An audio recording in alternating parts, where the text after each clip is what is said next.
Tenemos la lectura de la liturgia de la palabra del día miércoles 8 de julio, en la 14ª semana del tiempo ordinario, ciclo litúrgico A.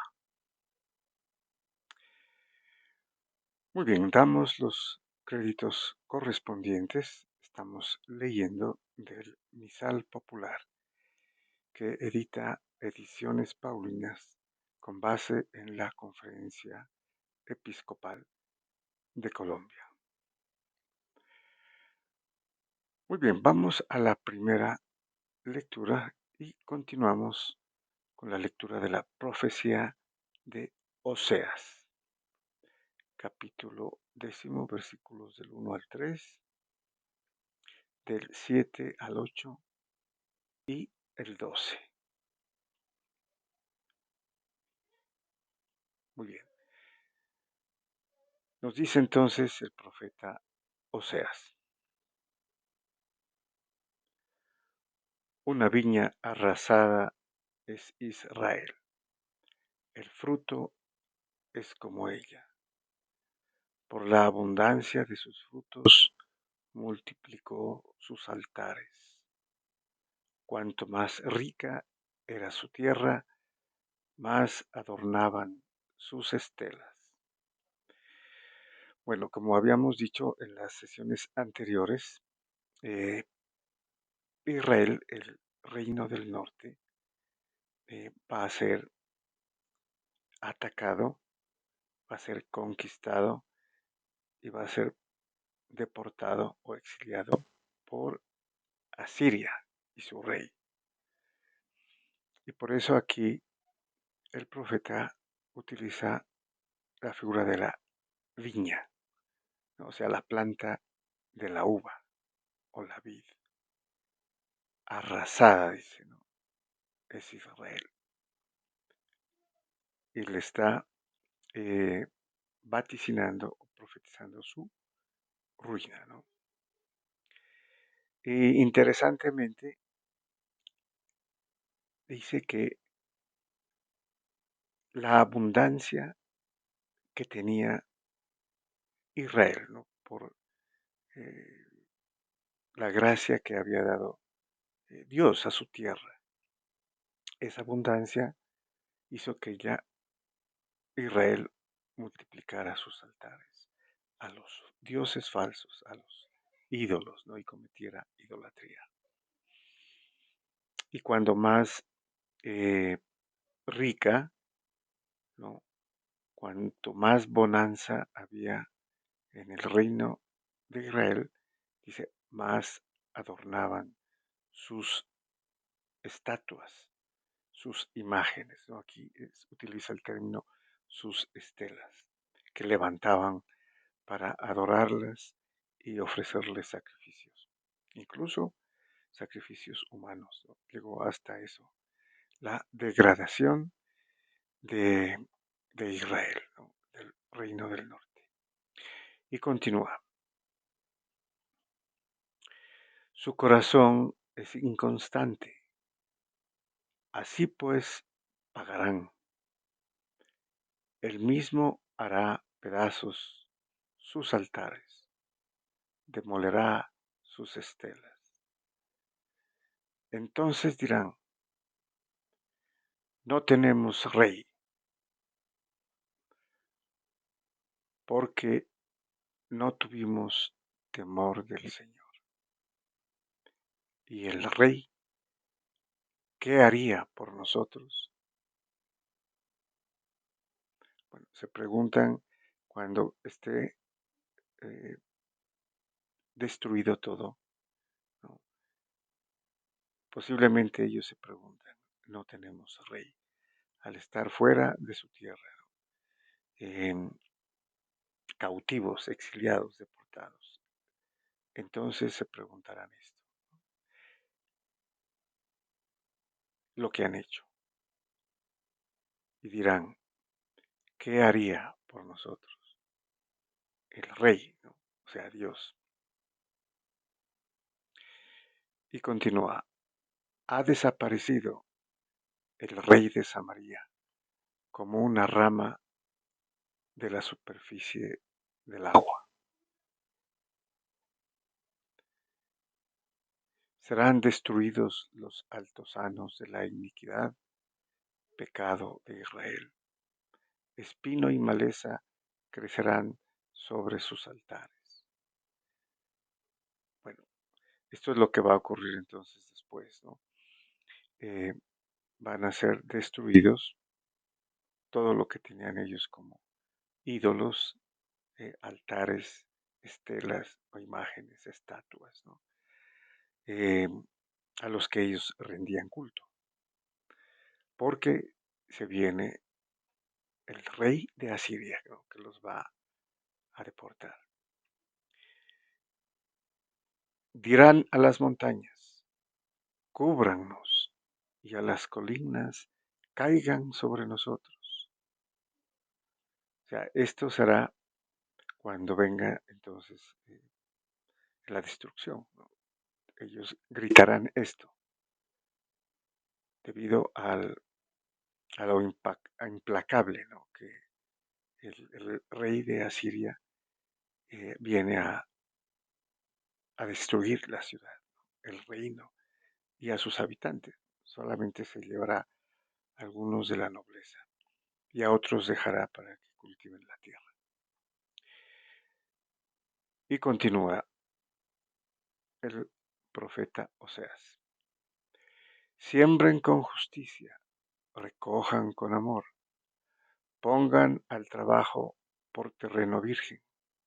Es tiempo de consultar al Señor hasta que venga y haga llover sobre ustedes la justicia. O sea que siempre hay eh, la vuelta, ¿no? El volverse, el darse cuenta de los errores,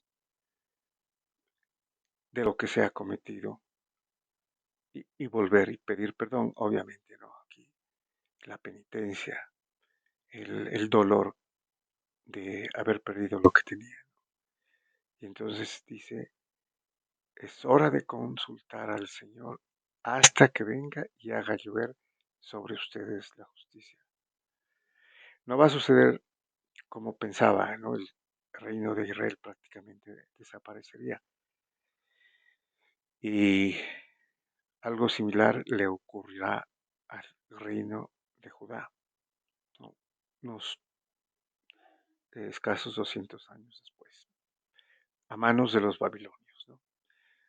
Bueno, pasamos al Salmo responsorial. Tenemos el Salmo 104, cuyo responso es: busquen continuamente el rostro del Señor.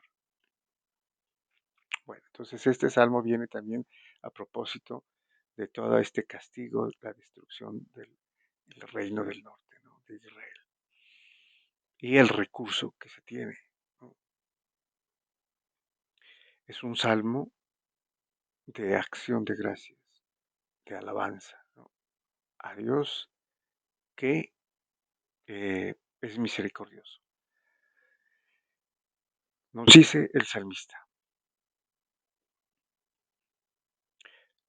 cántenle al son de instrumentos, hablen de sus maravillas, gloríense de su nombre santo, que se alegren los que buscan al Señor. Recurran al Señor y a su poder, busquen continuamente su rostro. Recuerden las maravillas que hizo, sus prodigios, las sentencias de su boca. Y termina: estirpe de Abraham, su siervo, hijos de Jacob, su elegido. El Señor es nuestro Dios, Él gobierna toda la tierra. Bueno, aquí destaca entonces eh, que Dios es el Dios de Abraham a quien le hizo la promesa, ¿no? Aun cuando todavía no era eh, judío, ni tenía la alianza, ni la ley, ni la circuncisión, ¿no? Que representa prácticamente a todos infieles, a los gentiles, a los paganos, ¿no? Y a quien cumplirá la promesa, ¿no?, de ser padre de muchas naciones. Y por eso termina diciendo, Dios gobierna toda la tierra. Es el universalismo del, del reino de Dios. Muy bien, vamos al Evangelio. Tenemos la lectura del Santo Evangelio según San Mateo, capítulo 10, versículos del 1 al 7. Bueno, aquí está entonces el Señor Jesús, después de haber enseñado a la gente, particularmente a sus discípulos, de haber hecho cantidad de curaciones milagrosas, expulsado demonios, resucitado muertos, eh, curado, curando todo tipo de enfermedades, ¿no? Y previamente había dicho que la mies es grande y los obreros pocos. Y entonces aquí viene a propósito este pasaje, ¿no?, en el que va a escoger a 12 enviados, que es el término apostoloi del griego, ¿no? Enviados oficialmente por él, ¿no?, delegando en ellos la autoridad y el poder del mismo Dios. Nos dice entonces San Mateo, en aquel tiempo Jesús llamó a sus 12 discípulos y les dio autoridad para expulsar demonios, para expulsar espíritus inmundos y curar toda enfermedad y toda dolencia. Estos son los nombres de los 12 apóstoles. Bueno, aquí entonces dice, instituye, llama, ¿no? Llamar a sus 12 apóstoles, como en los otros evangelios dice,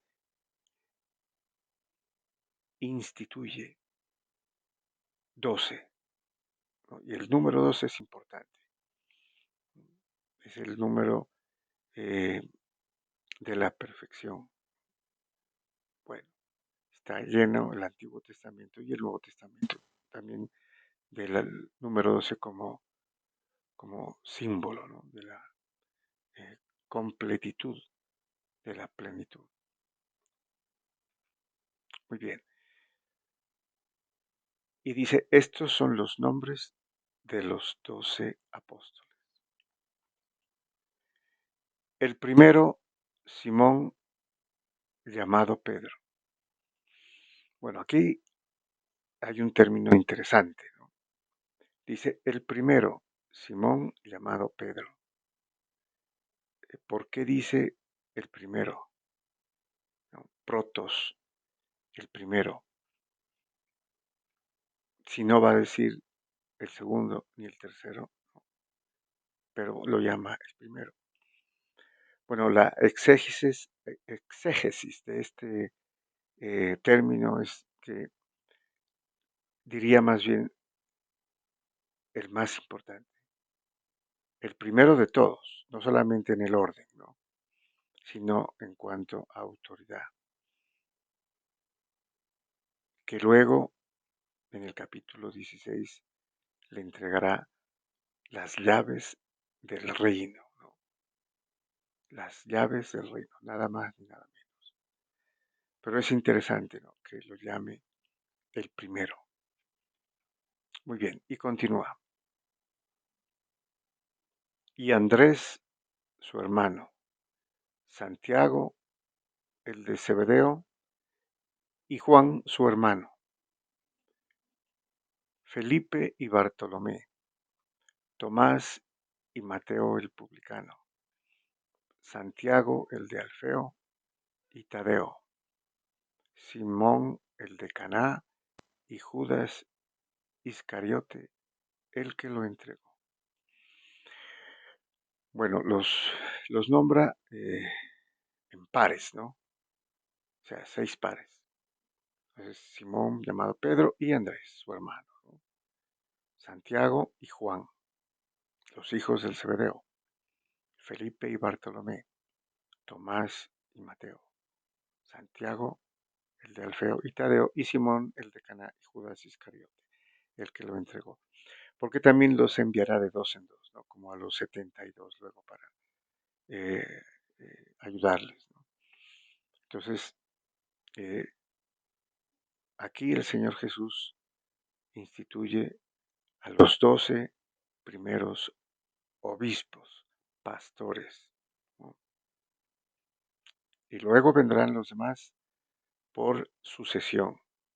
Cuando uno muera, nombrarán otro, pero siempre permanecerán el oficio o la oficina o el puesto, el cargo de apóstol, ¿no?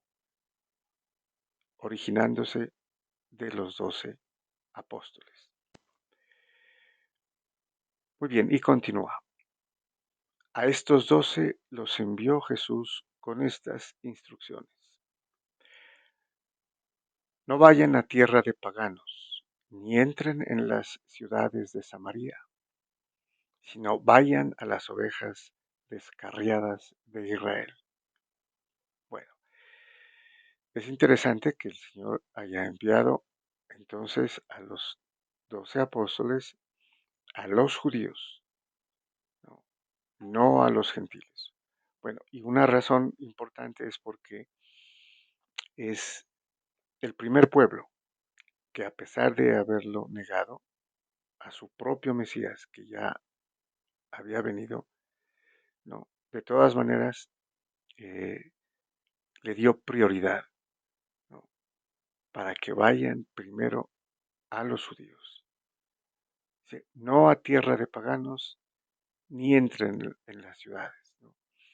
Y en otras versiones, inclusive dice, ni vayan por caminos de gentiles, o sea, solamente en Judea, incluso ni siquiera en Samaria, porque Samaria era considerada ya en el tiempo de Jesús una tierra no judía, o sea, que había después de los asirios de la deportación, ya eran otro tipo de habitantes, eran considerados gentiles o paganos, ¿no? A pesar de que originalmente habían sido parte, ¿no? del, del reino unificado de Israel en el rey David, pero luego con el rey Salomón se dividió, ¿no? Al final.